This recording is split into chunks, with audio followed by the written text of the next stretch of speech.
आज मैं आपको करवा चौथ से जुड़ी कथाएं सुनाऊंगा। अगर आप इस कथा को सुन रहे हैं तो आधा अधूरा में छोड़कर जाने की भूल मत कीजिएगा। करवा चौथ की कहानी है कि देवी करवा अपने पति के साथ तुंगभद्रा नदी के पास रहती थीं। एक दिन करवा के पति नदी में स्नान करने गए तो एक मगरमच्छ ने उनका पैर पकड़ लिया और नदी में खींचने लगा। मृत्यु करीब देखकर करवा के पति करवा को पुकारने लगे। करवा दौड़कर नदी के पास पहुंची और पति को मृत्यु के मुंह में ले जाते मगर को देखा। करवा ने तुरंत एक कच्चा धागा लेकर मगरमच्छ को एक पेड़ से बांध दिया।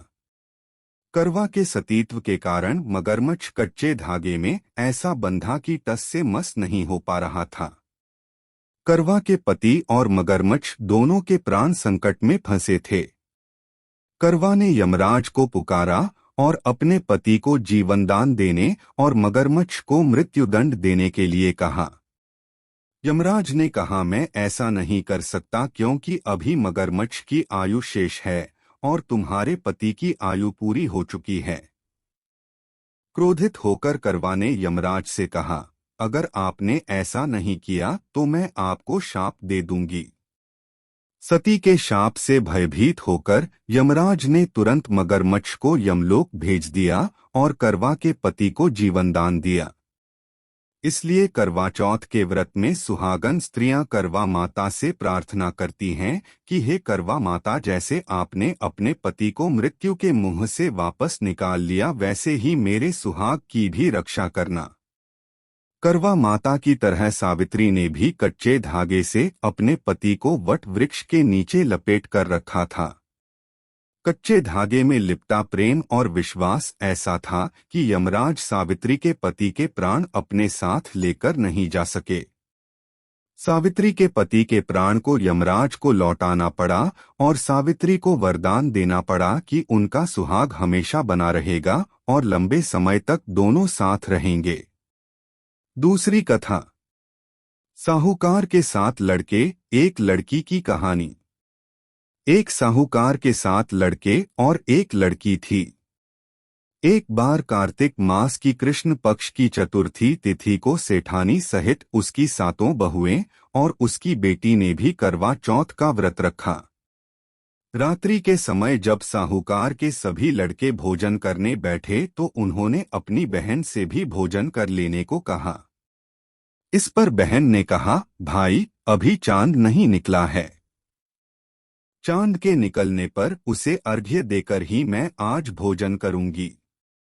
साहूकार के बेटे अपनी बहन से बहुत प्रेम करते थे।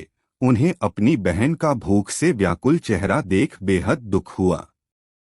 साहूकार के बेटे नगर के बाहर चले गए और वहां एक पेड़ पर चढ़कर अग्नि जला दी। घर वापस आकर उन्होंने अपनी बहन से कहा, देखो बहन, चांद निकल आया है। अब तुम उन्हें अर्घ्य देकर भोजन ग्रहण करो।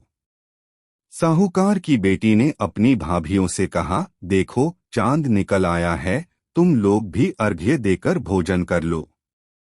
ननद की बात सुनकर भाभियों ने कहा, बहन, अभी चांद नहीं निकला है, तुम्हारे भाई धोखे से अग्नि जलाकर उसके प्रकाश को चांद के रूप में तुम्हें दिखा रहे हैं। साहूकार की बेटी अपनी भाभियों की बात को अनसुनी करते हुए भाइयों द्वारा दिखाए गए चांद को अर्घ्य देकर भोजन कर लिया।